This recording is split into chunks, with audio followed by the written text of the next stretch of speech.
আজকে আমি পায়রাগুলোকে খেতে দিয়েছিলাম রান্নাঘরের জানলাতে। ওরা তো খাবারটা খেয়েছে, আবার আমার এই শখের প্রদীপটাকে দিয়েছে ভেঙে। আর আজকে আমি রান্না করব আমার হাতে লাগানো পুঁই শাক দিয়ে পুঁই কচুর তরকারি। হ্যালো এভরিওয়ান, আশা করি সবাই খুব ভালো আছেন। আজকে আবারও একটি নতুন ব্লগে আপনাদের সকলকে স্বাগত জানাই। আজ হলো বুধবার, সকাল এখন বাজে হচ্ছে 6টা।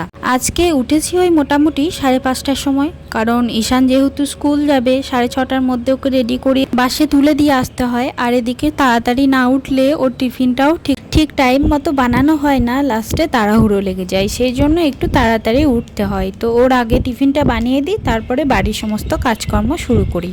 এখন বাজছে ওই 6:15-এর মতো। তো ওর টিফিনটা আগে আমি বানিয়ে দিলাম। আজকে দিয়েছি ওকে টিফিনে চাউমিন, আর এদিকে চাটাও আমি করে রেখেছিলাম। তো চাটা আমি ছেঁকে ঠান্ডা করতে দিয়েছিলাম। আমি অত গরম চা খেতে পারি না, তো সেই জন্য ঠান্ডা করতে দিয়েছিলাম। আর এদিকে টিফিনটা বানিয়ে ওর টিফিনের মধ্যে আমি ভরে ব্যাগে ভরে দিয়ে আসলাম। আর এদিকে দেখুন চাটাও ঠান্ডা হয়ে গেছে। তো চাটা চলুন খেয়ে নিই। চাটা খাওয়া কমপ্লিট হয়ে গেলে আমি বেসিনের মধ্যে কাপটা রাখলাম, পরে ধুয়ে নেব। আর এইদিকে চলুন ঘরগুলো সব ঝাড় দিয়ে নিই। তো ঘরগুলো ঝাড় দিয়ে নিলাম, আর তারপর চলে আসলাম ব্যালকনিতে পুঁই শাকগুলো কাটার জন্য। এই পুঁই শাকগুলো প্রায় 1 মাস হয়ে গেল আমি লাগিয়েছি, প্রায় অনেকটাই বড় বড় হয়ে গেছে। মা বাবা তো নেই, আমি সৌভিক আর ঈশান 3জনে আছি। ঈশান তো খেতে চায় না, ওকে একটু ডাল দিয়ে করে দেবো। আর এখানে যা পুঁই শাক আছে আমাদের দুজনের ভালো মতো হয়ে যাবে। এখানে ধরুন একটু কচু দেবো, একটু মূলো দেবো, প্রায় অনেকটাই মাখো মাখো করে রান্না করলে অনেকটাই হয়ে যাবে। তো এই পুঁই শাকগুলো দেখে আমার ভীষণই আনন্দ লাগছে। যতই হোক নিজের হাতে লাগিয়েছিলাম, আর অনেকটাই হয়ে গেছে বড় বড়। তো যাই হোক, আজকে সেটা তুলে রান্না করছি।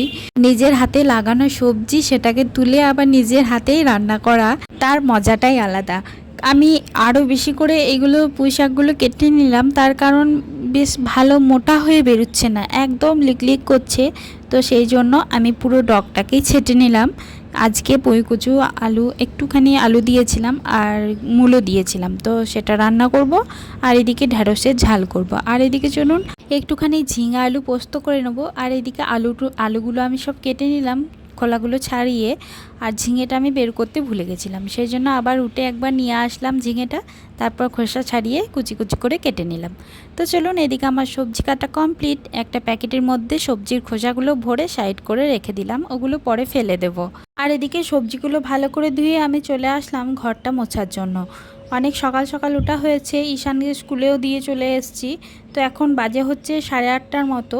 তো ঘরটা মোছা হয়নি, এমনি ঝাড় দিয়ে রেখে দিয়েছিলাম। তো সেই জন্য ঘরটা ভালো মতো মুছে নিলাম। ঘরটা ভালো করে মোছা হয়ে গেলে ঘর মোছা বালতিটা আর নাতাটা ভালো মতো ধুয়ে নিলাম।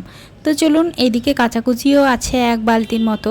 তো চলুন কাচাকুচিটা করে স্নানটা সেরে নেব। এদিকে চলে এসেছি, কাচাকুচি আগে করে নিয়েছিলাম, তারপর চানটা করে নিলাম। তো চলুন এদিকে ব্যালকনিতে সমস্ত কাপড় জামাগুলো মেলে ফেলি একে একে। আজকে আমি তো ভেবেই রেখেছিলাম যে মা তো নেই, একদম স্নান সেরে পুজো টুজো করে তারপর আমি রান্নাঘরে রান্না করতে ঢুকবো। যা যা রান্না হবে আপনারা তো দেখতেই পেলেন। চান করার আগে আমি সমস্তটাই কেটে কুটে রেখে দিয়ে গেছিলাম ভালো মতো ধুয়ে। তো এইদিকে স্নান হয়ে গেছে, আর এদিকে আমি কাপড় জামাগুলো মেলা হয়ে গেছে প্রায় আমার। তো এই দিকটা হয়ে গেলেই আমি চলে যাব পুজোর দিকটা। পুজোটা সেরে নিয়ে তারপরে ঢুকবো রান্নাঘরে, কারণ মা তো নেই। মা থাকলে যাই হোক পুজোর দিকটা দেখে, রান্নার দিকটাও দেখে, আর আমি এই দিকটা সামলাই। তো মা যেহেতু নেই, সেই জন্য একটু চাপই হয়ে গেছে, সমস্তটাই আমাকে দেখতে হচ্ছে। তো সেই জন্যই। আর এদিকে আমার বর বিছানাটা গুছিয়ে দিচ্ছে, আর আমি ওইদিকে সমস্তটাই মেলা হয়ে গেলে বালতিটা রেখে এসে পুজোটা সেরে নিলাম। তারপর চলে আসলাম রান্নাঘরে। তো সবার প্রথমে আমি আজকে ঢ্যাঁড়সের ঝালদাটাই চাপাচ্ছি। তো ঢ্যাঁড়সগুলো নুন হলুদ দিয়ে একটুখানি ভেজে নিলাম, তারপরে ধনে গুঁড়ো, জিরে গুঁড়ো, পরিমাণ মতো একটু নুন, চিনি, 2টো কাঁচা লঙ্কা আর বেটে রাখা সর্ষে দিয়ে একটু কষিয়ে নিয়ে জল দিয়ে দিলাম। তারপর একটুখানি ফুটে গেলেই শুকনো করে নামিয়ে রাখলাম। এখন গ্যাসটা আমি বন্ধ করে দিয়ে আসলাম। আর আমার বর এদিকে বিছানা গুছিয়েছে, দেখুন কিভাবে। তো এসে আমাকে আবার ভালো করে গুছাতে হলো। আর ও এদিকে ডিউটি বেরোবে, তো এদিকে রেডি হয়ে গেছে। আর এদিকটাই আমি ঠিকঠাক করে দিয়ে এসে ফ্যানের তলায় একটু দাঁড়ালাম। প্রচণ্ড হাঁপ লেগে গেছে, সকাল থেকে সেই খাটছি। তো সেই জন্য একটু ফ্যানের তলায় দাঁড়িয়ে চুলটা একটু মুছে নিলাম, চুলটাও ভিজে ছিল। এমনিতেই আমাকে কিছুক্ষণ দাঁড়িয়ে চুলটা মুছতে হতো, সেই জন্য একটু এখানে দাঁড়িয়ে চুলটাও মুছে নিলাম। আর ওইদিকে সৌভিকও বেরিয়ে গেল ডিউটিতে। তো এখন ঘড়ি কাটায় বাজে হচ্ছে ওই 10:30টার মতো। তো চলুন, এদিকে সমস্ত রান্নায় হয়ে গেছে, বইকচুটা করলেই শুধু হয়ে যাবে। তো চলুন বইকচুটা চাপিয়ে ফেলি। আর জানেন তো, বেশি দেরি হয়ে গেলে না ভীষণ বিরক্ত লাগে, রান্নাঘরে বেশিক্ষণ থাকতে একদমই ভালো লাগে না। যেহেতু সকাল সকাল রান্না হয় প্রত্যেক দিনই, 10টা যখনই পেরিয়ে যায় তখন আর রান্নাঘরে থাকতে ভালো লাগে না। দেখুন, পায়রাগুলোকে আমি এখানে খাবার দিয়ে গেছিলাম, ওরা খাবারটা তো শেষ করেইছে, আবার আমার যে একটা শখের প্রদীপ কিনেছিলাম সেটাকেও ভেঙে দিয়ে গেছে।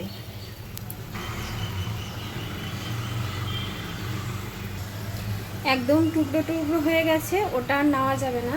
তো পায়রাগুলোকে আমি এই জানলার মধ্যে খাবার দিয়েছিলাম, দাঁড়ান আপনাদের দেখাই জানলাটা। এই যে এই জানলার মধ্যে আমি চিড়ে ভাজা দিয়েছিলাম ওদেরকে খাওয়ার জন্য। ওরা কি করেছে, খাবারটাকে খেয়েছে, আবার প্রদীপটাকে এইভাবে ভেঙে দিয়ে চলে গেছে। পুরো একদম ছতচ্ছিন্ন হয়ে ভেঙে গেছে, আর নেওয়া যাবে না। তো চলুন এটাকে আমি ফেলে দিই এবার, আর কিছু করার নেই। রান্নাবান্না সব কমপ্লিট হয়ে গেছে, আমি আমার ছেলেকে খাওয়ালাম, তো আমি ওর সঙ্গে খেয়ে নিয়েছি। তো এবার একটু শোবো, আর ওকে এদিকে আমি ঘুমটা পাড়িয়ে দিলাম। তো বিকেলবেলায় ভাবছি একটু শিবতলায় যাব, মেলা বসেছে অনেক, ওকে নিয়ে মেলাটা দেখে আসবো। এই যে ও এখন ঘুমাচ্ছে, তো দেখি টাইম হয় নাকি, যদি টাইমে কোলাতে পারি তাহলে যাব মেলা, আর যদি না হয় তাহলে আর আজকেও হলো না, অন্য একদিন যাব। গোটা শ্রাবণ মাসটাই এখন মেলা থাকবে, তার জন্য না। তো কালকে যাব গ্রামের বাড়ি। তো গ্রামের বাড়ি থেকে আসার পর দেখি মা বাবা আমি সবাই মিলেই যাব, তাহলে আজকে যদি না যাওয়া হয়। তো চলুন ভিডিওটা এখানে শেষ করছি, আবার দেখা হচ্ছে অন্য কোনো নতুন ব্লগ ভিডিওতে। সবাই ভালো থাকবেন, সুস্থ থাকবেন, কেমন লেগেছে অবশ্যই কমেন্টে জানাবেন। আবার দেখা হচ্ছে অন্য কোনো নতুন ভিডিওতে। ভালো লাগলে লাইক কমেন্ট শেয়ার এবং সাবস্ক্রাইব করে এই ছোট্ট চ্যানেলের পাশে থাকবেন। চলুন টাটা, সবাই ভালো থাকবেন।